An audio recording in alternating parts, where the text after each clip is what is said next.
Hello everybody, hope you're all doing fine. I'm back with another episode of Login House. In today's video, I'm gonna guide you through how to download and install Bitmoji.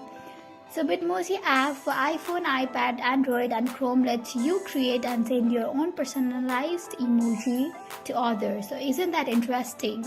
So if you are interested to enter in the world of Bitmoji, let's learn how to install it first.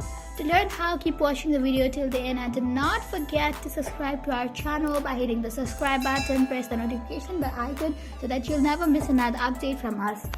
Now, to install Bitmoji app, first of all tap on Play Store.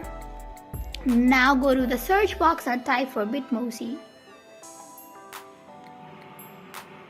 Now you just have to tap on the green button of install on the top right corner and you are almost done. Now you just have to wait for it to get installed. So this is how we can easily install Bitmoji app. Now you just have to tap on open to use it.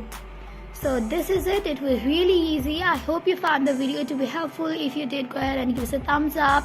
Comment down below in the comment section if you have a comment or a feedback for us. I'll soon be back with more tutorial like this. Goodbye till then.